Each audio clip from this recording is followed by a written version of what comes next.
In the name of God, the Beneficent, the Merciful. All praise belongs to God, Lord of the worlds, and may peace and blessings be upon Muhammad and his pure progeny.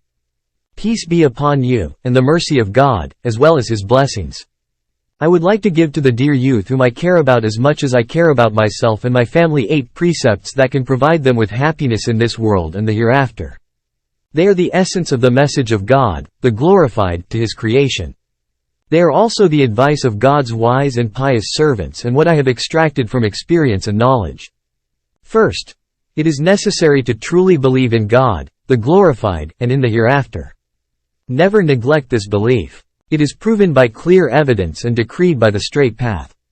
Every creature in this world, if man can explore its depths, is a novel production that attests to an omnipotent Maker and a mighty Creator. The messages of God have come incessantly through his prophets to remind mankind of this fact and to indicate that this life as he planned it is in fact an arena in which he tests his servants to see who is best in conduct. A person who is blind to the existence of God and the hereafter would not know the meaning of this life, its horizons, and its aftermath, and would be walking in darkness. Therefore, maintain your belief and make it the most important and the most precious of your belongings. Try to increase your certainty of it, make it present with you at all times, and preserve it with strong foresight and penetrating vision.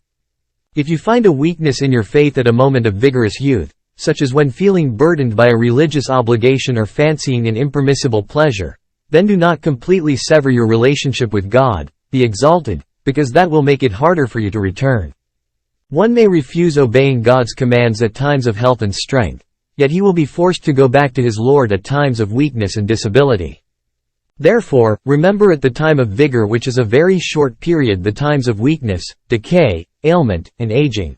Never question the proven principles in order to justify your wrong conduct and behavior. Follow doubts you do not have the patience to research and disprove. Give way to immature thoughts. Be allured by life's pleasures and vanity, or resent the exploitation of religion by some for their personal interest. Rightfulness is not measured by men. Instead, men are measured by rightfulness. Second, have good morals, such as wisdom, consideration, kindness, modesty, frugality, prudence, patience, etc. They are the main causes of happiness in this world and the hereafter. The closest of the people to God, the glorified, and the one with deeds that weigh heavy on the scale is the one with the best morals. Therefore, improve your conduct with your parents, family, children, friends, and all people. If you find deficiencies in yourself, do not overlook them. Hold yourself accountable and carry yourself with prudence toward good morals.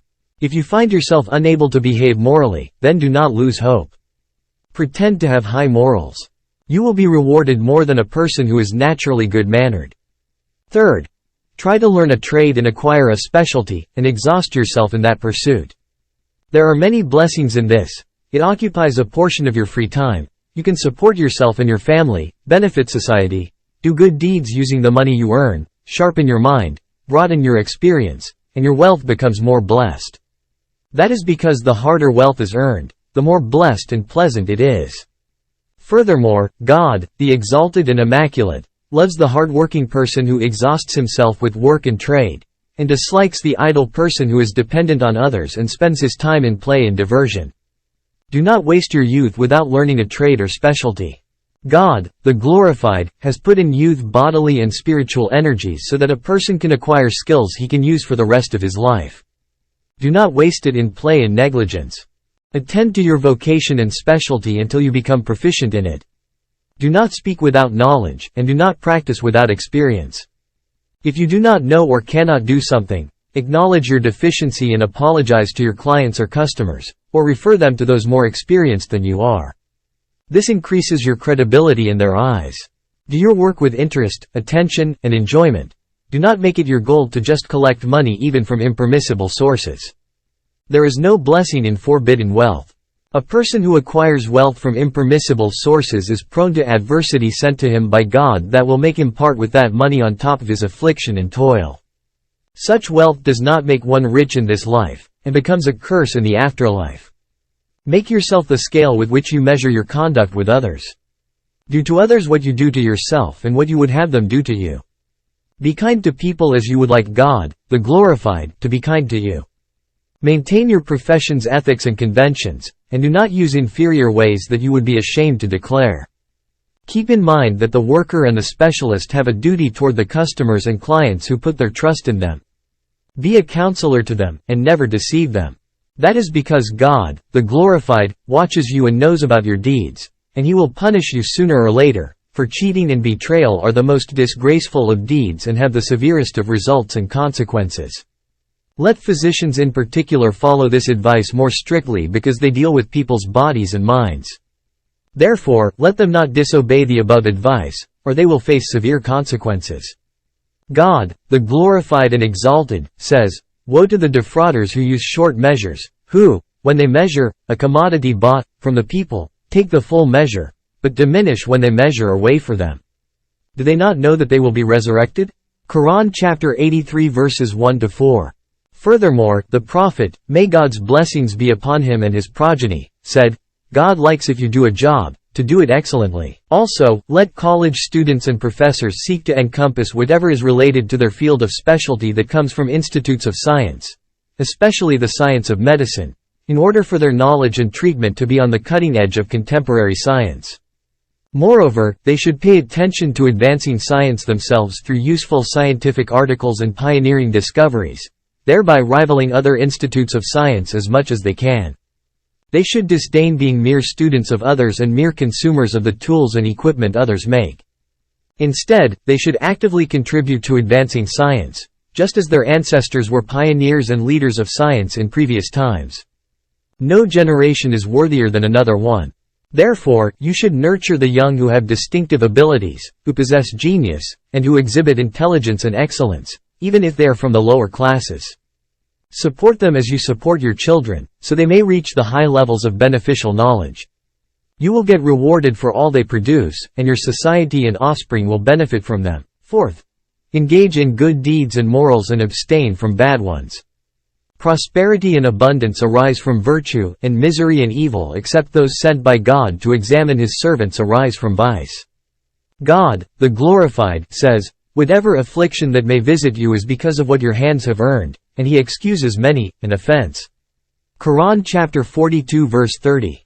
Virtuous deeds include holding oneself responsible, chastity in appearance, eyesight, and behavior, sincerity, maintaining the bonds of kinship, returning the consignment, fulfilling commitments and obligations, resolve in righteousness, and disdaining vile conduct and behavior. Vicious deeds include abhorred tribalism, being easily enraged, impermissible entertainment, showing off to people, extravagance at times of wealth, aggression at times of poverty, grumbling at times of adversity, doing evil to others particularly the weak, wasting of money, ingratitude to abundance, conceit in sin, assisting in injustice and aggression, and loving to be thanked for a deed one did not do. I want to stress the issue of chastity with regard to young unmarried women, because women are more affected by the consequences of neglecting it due to their delicateness. Thus, let them not be deceived by superficial emotions, and not enter casual relationships whose enjoyment ends quickly and what stays is their complications and consequences. Young unmarried women should only think about a stable life that contains the elements of loyalty and happiness. There is no more dignified woman than one who maintains her composure and strength, who is reserved in her appearance and behavior, and who busies her time with her life, work, and school. Fifth, try to start a family by getting married and procreating without any delay. Having a family is a source of pleasure and affability, a motive for hard work, a cause for sobriety and being responsible, an investment of energy for the future, and a defense against forbidden and lowly deeds. It has been narrated that one who gets married has attained half of his religion. Foremost, marriage is a necessary course of life and a natural human instinct. Those who abandon it fall into trouble and are inflicted with dullness and laziness. Do not be afraid of being impoverished by marriage, because God, the glorified, has put many causes of abundance in marriage that one may not be aware of at first. Also, pay attention to the character of the woman you want to marry, and to her piety and discipline, and do not be occupied with evaluating her beauty, her appearance, and her job, because those traits are a veil that may be removed when life reveals its hardships. There are warnings in the hadith against marrying a woman merely for her looks. Moreover, one who marries a woman for her piety and character will have a blessed marriage. Let young unmarried women and their guardians not favor getting a job over starting a family, because marriage is a necessary course of life, while a job is more of a complement to it. It is not wise to abandon the former for the sake of the latter. Those who do not understand this principle will regret it later in life when regret is of no use. Life's experiences attest to this. Sixth, seek charity and helping people, particularly orphans, widows, and the disadvantaged, and always observe the public interest. Such practices enhance your faith, discipline your soul, and purify your wealth and abundance. They also entail proposing virtue, cooperation in piety and God-fearfulness, silently enjoining good and forbidding evil, and assistance to the authorities in keeping order and protecting the public interest, and a cause for a better society. They are a blessing in this world, and a balance in the afterlife.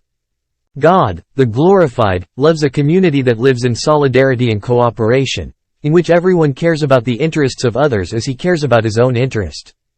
God says, if the people of the towns had been faithful and maintained piety, we would have opened to them blessings from the heaven.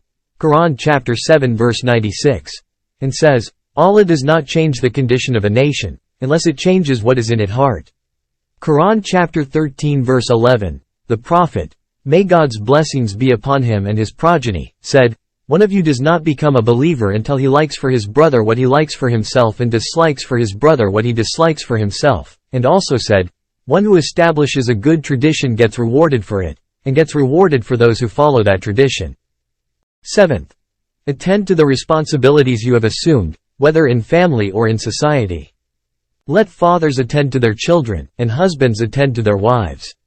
Abstain from violence and cruelty even when there is a need for strictness in order to preserve the family and society. The methods of strictness are not limited to bodily injury and distasteful remarks. There are other means and approaches of discipline that can be learned from experts and specialists. Indeed, cruel measures oftentimes result in the opposite of what is intended. They cause the bad condition to take deeper roots and break the person they are supposed to adjust. There is no good in strictness that causes injustice, and a mistake cannot be remedied with a sin.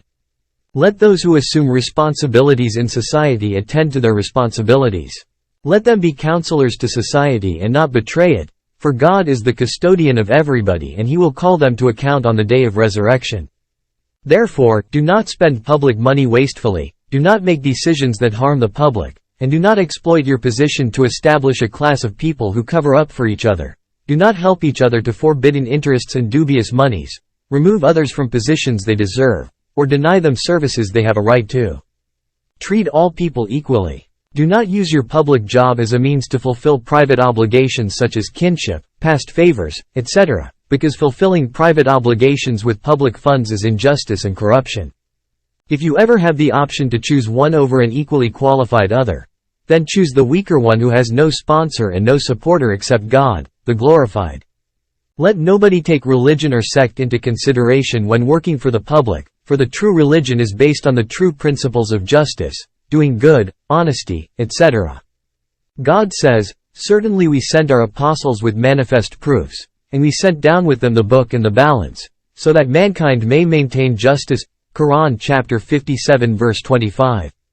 Also, the Imam, may peace be upon him, said, I heard the Prophet of God, may God's blessings be upon him and his progeny, say on various occasions, a nation in which the weak cannot take back his property from the strong without stuttering will not be sanctified. Anyone who does not follow this principle would be deceiving himself with false wishes and false hopes. The true followers of just leaders such as the Prophet, may God's blessings be upon him and his progeny, Imam Ali, may peace be upon him, and the martyr Imam al-Hussein, may peace be upon him, are those who follow their teachings and emulate their conduct. Let those who assume public responsibilities read the letter of Imam Ali, may peace be upon him, to Malik al-Ashtar upon sending him to Egypt. That letter is a full description of the principles of justice and fidelity. It is very beneficial to governors and even people with lesser responsibilities. However, the bigger one's responsibility is, the more useful reading this letter will be to him. 8th. Have a spirit of learning and an interest in increasing your knowledge and wisdom in all stages of your life and in all conditions. Reflect on your deeds and traits and their effects, and ponder the incidents that happen around you and their results, so that you become more knowledgeable and experienced every day, for there is a lesson and guidance in every act or incident, and there is a message and meaning in every happening. Every occurrence reveals courses and phenomena, and represents examples and lessons to those who pore over it. Therefore, never neglect supplying yourself with more knowledge and experience until the last day of your life. The more knowledgeable a person is, the more trials and errors he will avoid. God, the Glorified, says, and he who is given wisdom, is certainly given an abundant good. 2-269. And he says to his prophet, may God's blessings be upon him and his progeny, and say, my Lord, increase me in knowledge. Qur'an chapter 20 verse 114. Moreover, one should acquaint himself with 3 books, contemplating and reflecting on his readings from them. First and foremost is the Qur'an. It is the last message of God to his creation. He sent this message to sharpen the minds and make streams of wisdom spring from them, and also mellow the rigid hearts. He narrated stories in it as examples to its readers. One should not abandon reading this book to himself, thereby making his soul feel God is talking to him. That is because God, the Exalted, sent this book as a message to the world. The second is Nahj al-Balaghah. This book explains the meanings of the Quran in an eloquent style that provokes a spirit of reflection, contemplation, learning, and wisdom. Therefore, one should read it whenever he has a chance, and imagine that Imam Ali, may peace be upon him, is addressing him directly. Also, one should pay special attention to the letter of Imam Ali, may peace be upon him, to his son, Imam al-Hassan, may peace be upon him. The third is al-Sahifah al-Sajjadiyah. It contains eloquent supplications whose meanings are extracted from the Quran. There are teachings in those supplications about how one's orientation, obsession, vision, and ambition should be.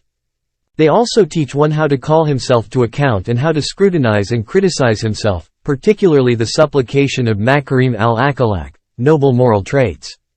These 8 commandments are the foundation for steadfastness in life. However, I have written them only as a reminder. They are obvious because one can see them in the light of righteousness, the brilliance of truth, the purity of innateness, the proof of reason, and the experience of life. Also, divine messages and the instructions of the enlightened have stressed them. Therefore, everyone should follow them, particularly the youth, who are in the peak of their energy and their bodily and spiritual abilities. Even if they do not follow all of them, let them know that taking a little is better than abandoning the lot, and obtaining a part is better than losing the whole. God, the Glorified, says, so whoever does an atom's weight of good will see it, and whoever does an atom's weight of evil will see it. Quran chapter 99 verses 7-8. I ask God to help you to achieve happiness and righteousness in this life and the afterlife, as He is the Lord of success.